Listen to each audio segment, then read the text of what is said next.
Hi, welcome to Cyprus. This is the Aphrodite Hills Golf Resort. My name is Chris Ryan, and in this video we're talking about how you can play this shot a little bit better. It's a tough shot. I've got probably 20 yards to the flag. However, 15, 16, 70 maybe yards of that is this bunker, and then I don't have a lot of green to work with. Really, if I'm going to try and go for that flag, I really need to play an aerial shot which lands pretty soft and doesn't have a lot of roll.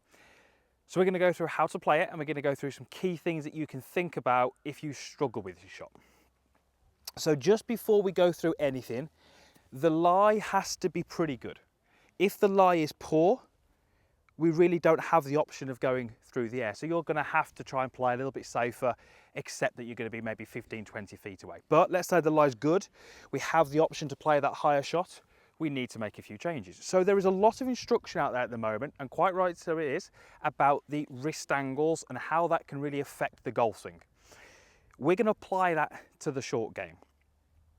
If I have my wrist arched this way, let's say like a Dustin Johnson at the top of the swing, what that does, it tends to control the face and tends to twist the face more down, which means I have to have my hands more forward and I have to have a steeper attack angle. Those things are fantastic when you're hitting iron shots, you're hitting drivers, but when you're hitting high soft shots, we need the complete opposite.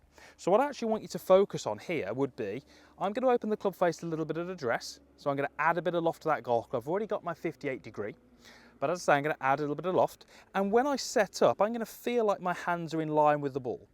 Now when that happens, you'll notice that I've already set a little bit of arch, a little bit of cupping in my lead wrist.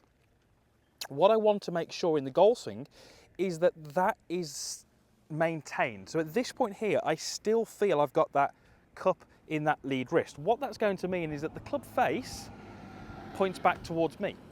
Now, if I arch my wrist, you'll notice that that's affected the club face position. I've effectively de-lofted that club. So if I pivot now, I can hit that ball nicely and I can hit cleanly, but you'll notice where my hands are, they're excessively forward. That ball's going to go into the green, but on a lower trajectory than I desire. So here's what we're going to do.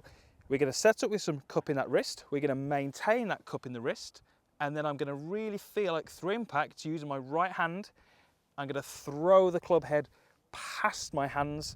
And as I come through, I'm going to still maintain some of that cup in that wrist. It needs to be practiced. Absolutely.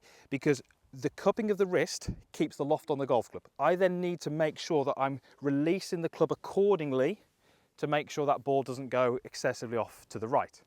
So wrist angles, so important for your driver swing, so important for your full swing, but also important for your short game. Understanding how we change the angles of the wrists and how that relates to the club face can be massively important in your development as a golfer. Better hit one. Not a lot of green to work with. So take my setup. Open face, cupped wrist. I'm going to keep it there, release the club past, and again on the way through, the club face looks back at me. Let's see if we can get that ball, well, somewhere on the putting surface would be good. That's looking pretty good. Okay, it landed pretty soft. I would definitely take that. It's about 2 feet right of the flag. So keep that wrist extended. Keep it cupped this way. That's going to keep the loft on the golf club. And if we can then feel that the club head overtakes the hands through impact, we should be able to get you hitting some shots a little bit more like that one. And then when you're in this situation, you don't have to accept a 25-foot putt as your next shot. You can hopefully get that ball a little bit closer. Thanks for watching. Hopefully that helps, hopefully it makes sense, and hopefully it's something practical you can take next time you go and play golf. Thank you to Aphrodite Hills for having me here for a few days. Thank you to Golf Breaks for making it all happen. All the usual stuff is down below the video. That's the like button, the comments box, and there's a link to subscribe to my channel. So if you're not a subscriber, click that link. It'll just get you first access to the videos because there's more content like this one going up each and every week. Thanks again for watching. We'll see you again soon.